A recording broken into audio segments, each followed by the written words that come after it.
What's going on, everybody? Welcome back to the channel. Today it's Sunday, so you know what that means. My Hero Academia Recussion for chapter 295, so let's just hop right on into this. So, it opens up with a wake up.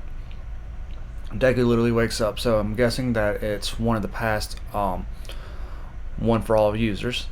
So he finally wakes up and he's blacked out, probably from the heat of Dabi and the heat from Dabi's heat blast knocked him out. He sees Todoroki. He's like, "Oh, thank God, he's still alive." Spidey sense. He's developing. He's finally coming into tune with one of the past One for All users' powers. He's already got Black Whip and Float. Looks like he's getting Danger Sense now. So Spider-Man. He's got Spidey sense now, which is actually kind of cool. That's really cool because Black Whip. He'd be just like Spider-Man. It's obviously, he says it was the fourth squirk, which we still don't really know all that much about. There's still some kind of mystery as to why he wasn't really mentioned all that much. And he's just basically saying that since he hasn't had a chance to train with it because it just blasted out like Black Whip did back during the joint, I think it's the joint training arc. Basically the drawback with this is that it pretty much is giving the biggest headache you could possibly get, and that he's saying that it's basically hard for him to stay conscious. Mr. Compress, the goat of the last chapter, who again, just really hot. Damn, that took me by surprise. He's saying that the curtain rises on the first and final escape artist performance of Mr. Compress. Mirio is coming at him and then just goes right through him, just football, duck and move forward. And this is kind of funny. It's Compress is basically saying, at least give me a moment to unleash my disembodied buttocks in your general direction. So I don't know if that's just him saying, let me show you my ass, or let me just shit on you. Which either way, it's still kind of hilarious. And he's basically saying that whenever he first got there, he noticed a large number of Nomu and gathering in the distance, and that since they follow Shigaraki's orders, it stands to reason that he can control them if he wakes up. But since he keeps fading in and out of consciousness, if we can rouse him properly, he can command the Nomu to engineer turnabout. He's then saying that he had to buy time for Shigaraki and Spinner, so he's got them in one of his little giant bubbles, but they're not compressed.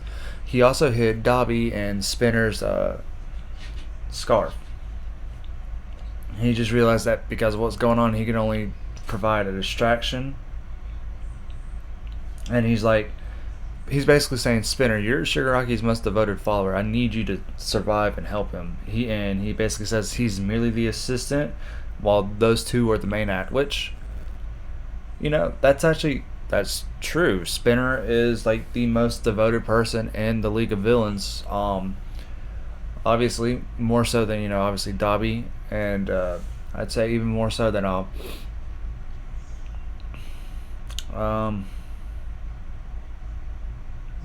her name? Knife Girl. Toya? Is that her? Toya? I think that's her. Is it Toya? Oh no, I can't remember off the top of my head. I'll just have something on top just to make sure that I'm right. Then we have what looks like to be a flashback from Spinner's point of view, which makes sense because it's his, it shows his face and it's basically saying there's no guarantee here. When I have the whole family on me, I feel so sick that I want to vomit, but I'm also kind of feel at peace. It's weird, but I think that's Shigaraki saying that, and that's Spinner's remembering it, I think. Inside your beaten up, half-melted suit, I spotted that thing all burned and squashed. It's like there's a lump of lead deep down in my heart and providing an endless source of rage that burst out. So I think that's Spinner remembering a conversation between Shigaraki, All For One, and then the Doctor. Next thing that pops up is if only you'd remember that rage. And then Shigaraki wakes up, and as he wakes up, a giant shockwave just goes out, and the Nomu just like start paying attention, like turn their heads like this, and they're just ready to bounce. And one for all, no, all for one, every time, every single time. No matter how much I talk about this series, I still always get that confused. I'm mixed up. He's found himself some truly decent allies, heart is power, and the more fiercely he embraces that source in his heart, the more my consciousness takes hold in our little symbiotic relationship. And he's basically saying, never let that hatred die, Tomoro. And they're saying that the Nomu are on the move. So the shockwave that Shigaraki, one for all for one. Damn it! Every time that Shigaraki emits are actually radio waves. From if I'm reading that correctly, are radio waves, and that's how they use to communicate with the Nomu. So that's how the Nomu were just immediately knew where to go. Give them very specific commands. It's not, and he's basically saying it's not something that Tomoro can necessarily achieve, given that he's still incubating. So all for one. There we go. We got it this time. Basically, it's taking control over Shigaraki's body, and he's bringing out the powers that Shigaraki can use, but he just can't do it at this moment because he's still his body's still healing, awakening something. Toga, that's her name. Toga, not Toya. So while Shigaraki's being possessed, Spinner's basically saying, hang on, what about Compress and Makia? Toga's out there too. And one for all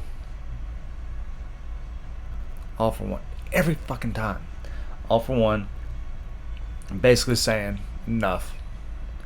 Tomoro has lost to one for all and Endeavor.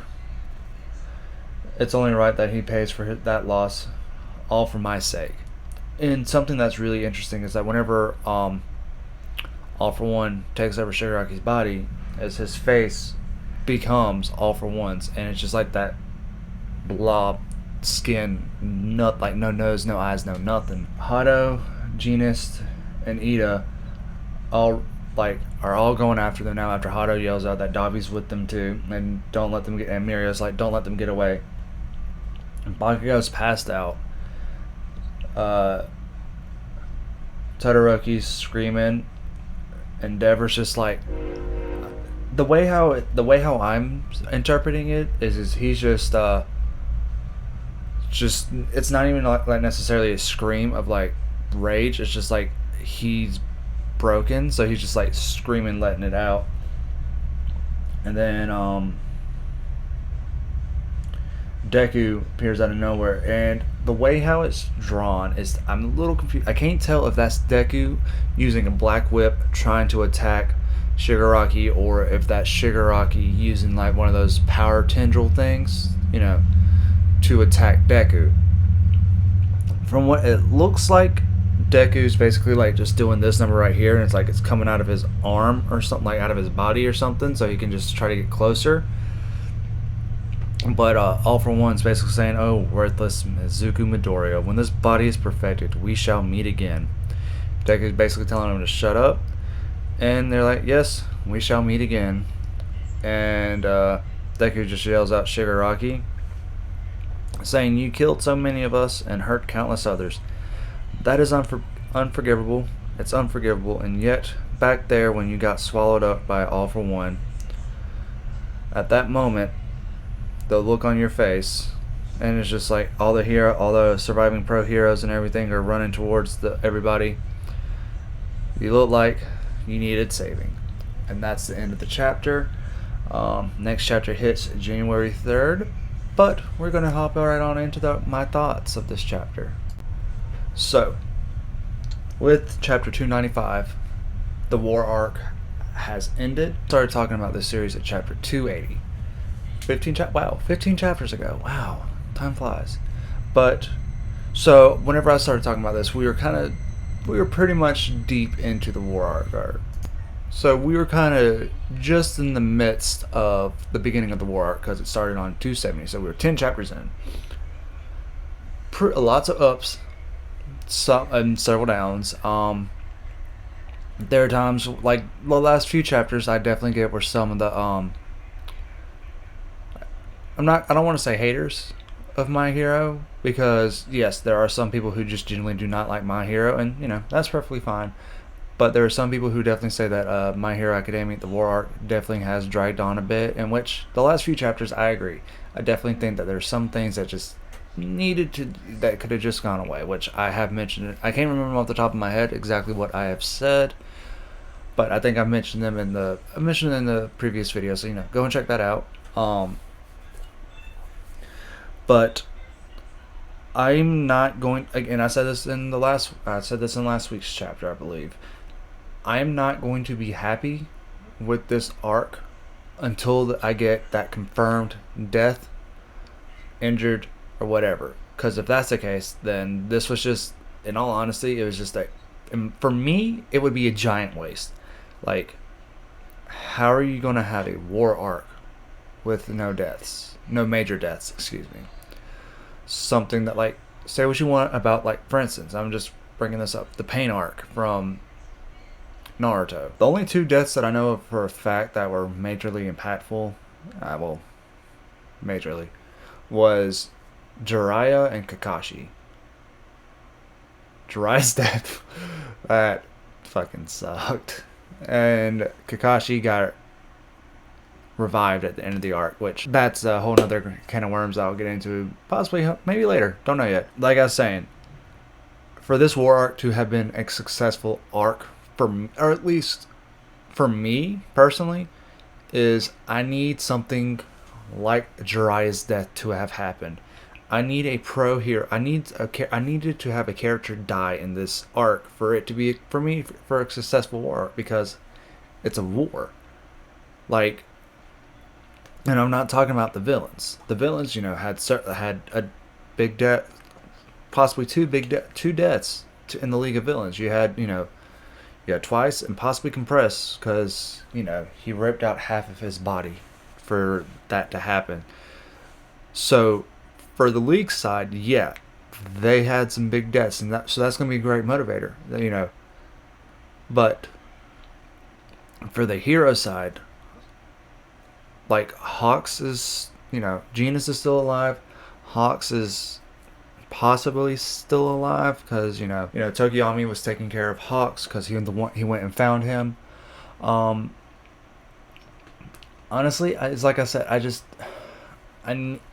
for me, I need to see a death in this, because if not, then what was the point of having it? That's what I need to see. I just, obviously, like, I did make a theory video a while back talking about who would die in the war arc.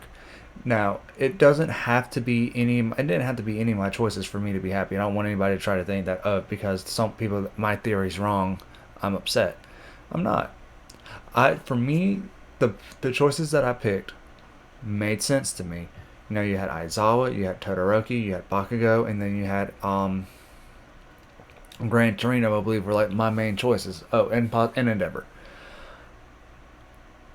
For me, that made the most sense. Those characters. Now, and like I said, they didn't have to die for me to be happy. I'm not one of those people. I'm like, oh, my theory's wrong. This is stupid. But I don't know. But other than that, I thought this was a really good chapter. Again, I'm really glad that this arc is kind of, coming to a close, so we can move on, do some new things.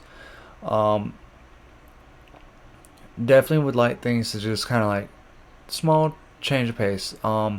Something that I'm kind of a part of is, I don't necessarily think that they need to focus on the school aspect of the series anymore, just because it's like, how do you go from fighting the successor to the greatest villain of all time to go back to learning how to become a hero? I'm like, that's just kind of hard to do. But I don't know. Like, I would just like it if it was just like a couple, like, a few small recovery chapters of them just trying to, recover. Maybe another time skip of some sort. Just because trying to figure out what's going to happen with Hero Society, like with what Dobby posted. Even, a lot of people weren't paying attention. That's still going to ruffle some feathers. and that's going to have to cause a change to where all this happened. I don't think UA will still be able to function as a proper school after everything that's happened, because everybody's going to want to do something about the hero society in general, because it was already waning with All Might retiring and everything, and then after this war arc, something's got to change, and I don't know what it could be. Like I said, for the next, I don't know. I say this now, but I'm sure while I'm talking about him, I'm going to be bored out of my mind. But maybe like the next 5 chapters or so, just give us some nice downtime of everybody recovering and all this other stuff, and then maybe go into a time skip, because that's something that a lot of people have been saying now, which I agree. I think a time skip could be very beneficial to the series, like to the story, or at least I think so. But that's enough of this. What did y'all, as always, try to get more than just me talking, as much as I love to hear myself talk. What are your thoughts on the chapter? Did you like it? Did you enjoy it? Are you, again, like I'll say this again, are you like me? Do you think that this won't be a successful war arc without some major deaths on the hero side? Or are you just kind of like, you just don't really care either way? Either way, please let me know down below in the comments. I want y'all to have a fantastic day, and I will see y'all later.